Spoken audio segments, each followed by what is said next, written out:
Bapak Ibu jamaah yang dirahmati Allah,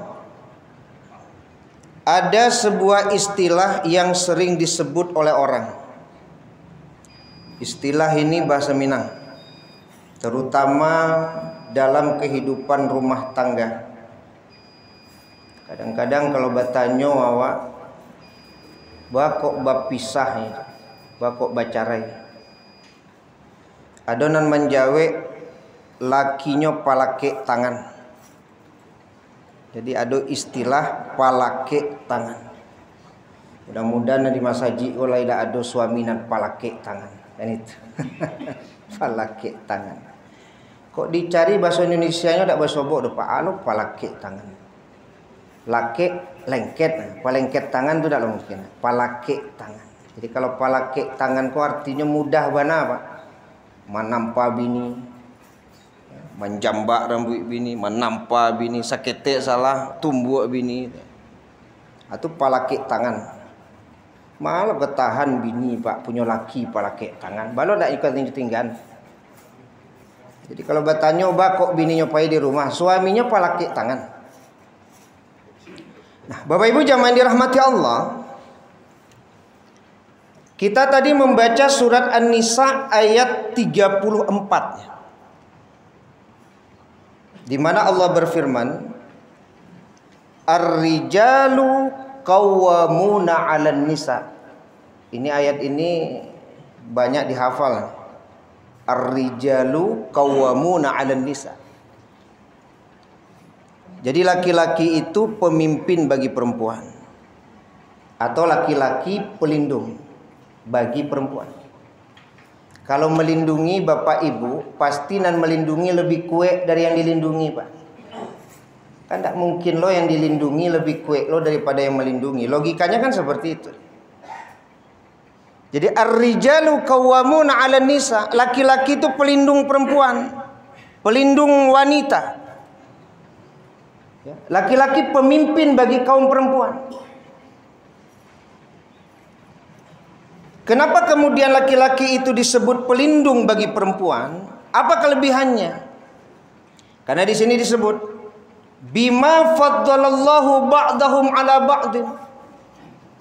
Dengan sebab laki-laki itu Allah beri kelebihan dibandingkan kaum perempuan.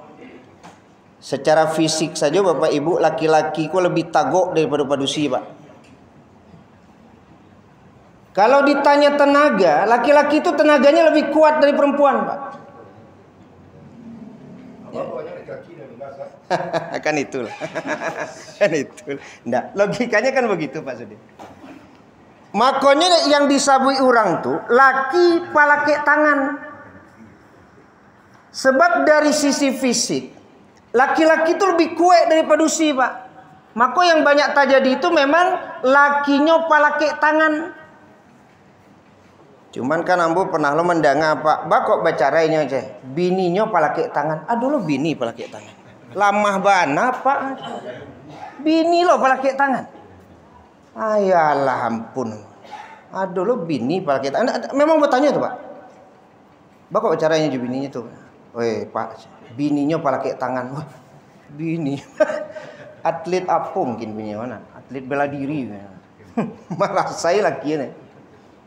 Makanya bapak-bapak dari segi fisik memang harus dipakwe badan kau Pak. Harus agak tampil beda itu. Ya. Jadi orang rumah tuh berpikirnya kalau kemalakian tangannya Pak, aku nang kadiadang kok, aku kue kok. Makanya olahraga itu kan itu Pak. Ya. Berenang, berkuda, itu kan. Olahraga itu kan membentuk badan, Pak. Jadi dari segi fisik laki-laki itu ya kue, Pak. Jadi orang rumah kalau ke melake tangan, nah berpikir jangan kosong. Ada. Tapi kok tadanga ada, Pak. Istri nan palake tangan. Nah, itu merusak korop. Rusak korop awak sebagai laki-laki itu. Ada loh bini yang palake tangan ke laki. Nah itu deh. Ya. Itu yang tapi terjadi hari ini tuh Pak. Aduh tuh. Ambo mendengar langsung. Jadi pertama, laki-laki itu secara fisik dia punya kelebihan dibandingkan perempuan. Makanya banyak kasus terjadi laki-laki yang palake tangan ke bini, Pak. Kalaupun ada bini malake tangan ke laki itu cie-cie. Kalau di kumpulan banyak ya sana.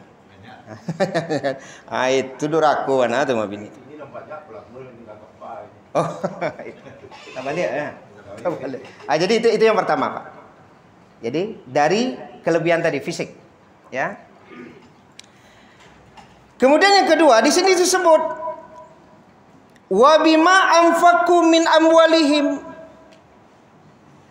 Kenapa kemudian laki-laki itu pelindung bagi perempuan? Pemimpin bagi perempuan. Pertama kan dari segi fisik, bahwa yang melindungi lebih kuat daripada yang dilindungi. Yang kedua apa? Yang kedua karena laki-laki itu memberikan nafkah kepada istrinya, Pak. Memberi nafkah. Awak nan magie, Pak. Ini di mama Pak orang magie kok biasanya posisinya lebih kuat daripada yang diagie, Pak. Di mama tuh, Pak. Orang kalau menerima, Pak, itu biasanya lebih lama daripada nan magie. Seperti itu, Pak. Jadi laki-laki itu memberi nafkah kepada perempuan boleh jadi. Karena dengan sebab kelebihan itulah, maka laki-laki tadi tidak sadar, Pak. Seolah-olah istri koa yang menampuang saya darinya, Pak. Maka muncul kejadian tadi. Ya, di samping fisiknya kuat, Pak, inyo meraso dia teh angin, Pak. Orang rumah kok ndak kai duit kalau ndak jombo dah. Maka muncul bahasa kesombongan. Iya, Pak. Maka boleh jadi dengan bahasa ini ndak takut dia, Pak. Palake tangan ke bini itu ndak takut ya, ndak. Kok kemanampa bini lah, kok kemalajang bini lah. Bini itu ndak keberani kayaknya dengan rumah kawannya. Dia jombo itu mah. Kan model itu loh. Karena tadi itu. Cuman yang parah Bapak Ibu, sudahlah laki ndak kerajo, Pak. Palaki tangan lo ke bini aku, laki ndak tahu diuntung. Sudah lo bininya nang kerajo, Pak. Inyo ndak kerajo tuh. Duduk-duduk aja di rumahnya. Apa laki tangan lo ke bini itu? Iya ndak tahu diuntung. Kalau nan tadi lumayan juga, Pak, ya. Walaupun palaki tanganku tetap ndak boleh ya, tapi kan inyo nang mencari nafkah. Iko ado lo, Pak, laki-laki itu. Lapa maleh kerajo duduk-duduk aja, Pak. Mamadek-madekan jalan, Pak. Bini kerajo. Apa laki tangan lo ke bini? Nah, di mata Ustaz adolah. Nah itu. Kan itu ya. Hah? Mudah-mudahan sih kok ada. Jadi jamaah dirahmati Allah Subhanahu wa taala. Ini dia.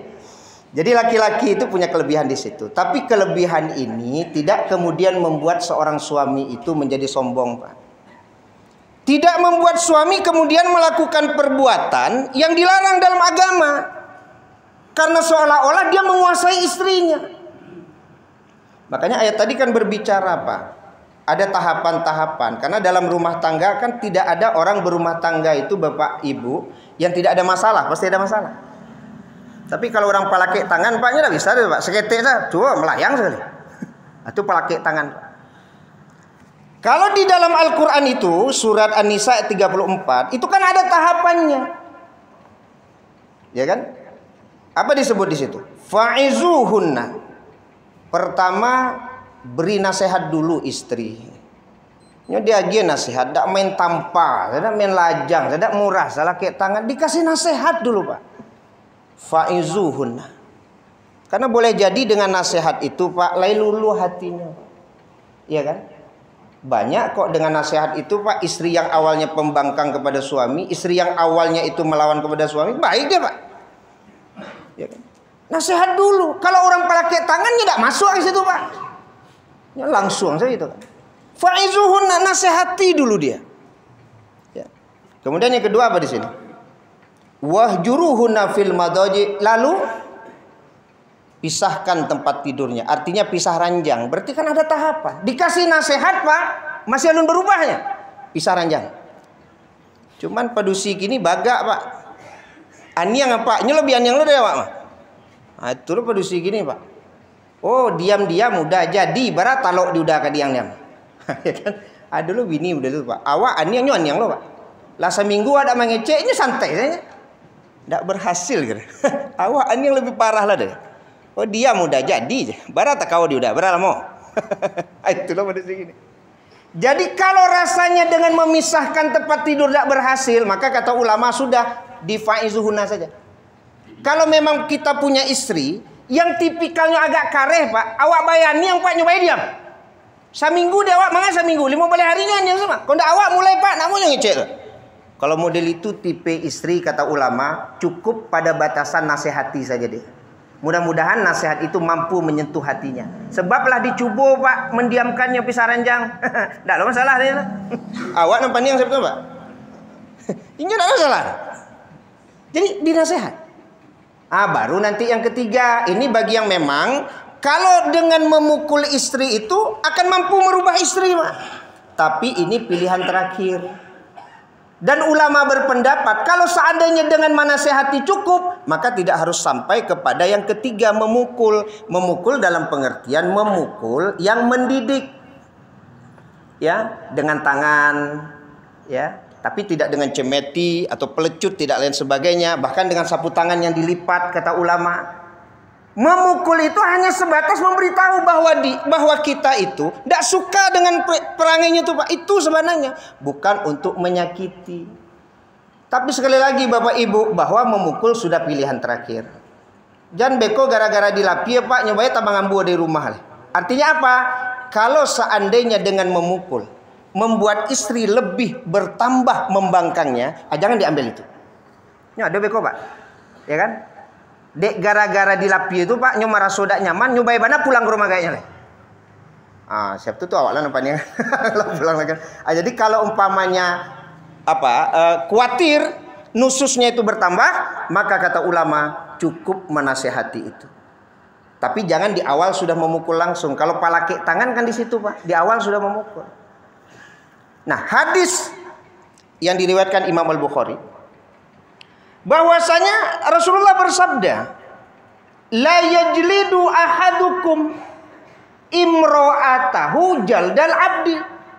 Janganlah salah seorang di antara kalian memukul istrinya sebagaimana memukul hamba sahayanya. Summa yujami'uha fi akhiril yaum.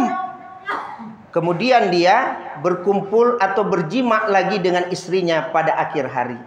Maka dalam hadis yang lain disebut, tidakkah laki-laki itu malu setelah dia pukul istrinya, malam hari digaulinya kembali istrinya. Kalau bahasa awak Bapak Ibu, di mana rasu malu itu Pak? Sudahlah siang harinya tanpa bini Pak, malamnya mintalah ke bininya Pak. Jadi artinya apa Bapak Ibu? Laki-laki dan palaki tangan itu adalah laki-laki yang indah punya malu. Mudah-mudahan Bapak Ibu, ya bagi ibu-ibu mudah-mudahan tidak dapat suami palaki tangan. Dan mudah-mudahan kita yang hadir hari ini bukan merupakan suami nan suku palaki tangan, tapi menjadi suami yang baik insyaallah. Demikian, semoga bermanfaat. Subhanakallahumma bihamdika asyhadu an la ilaha illa anta astaghfiruka wa atubu ilaik. Assalamualaikum warahmatullahi wabarakatuh.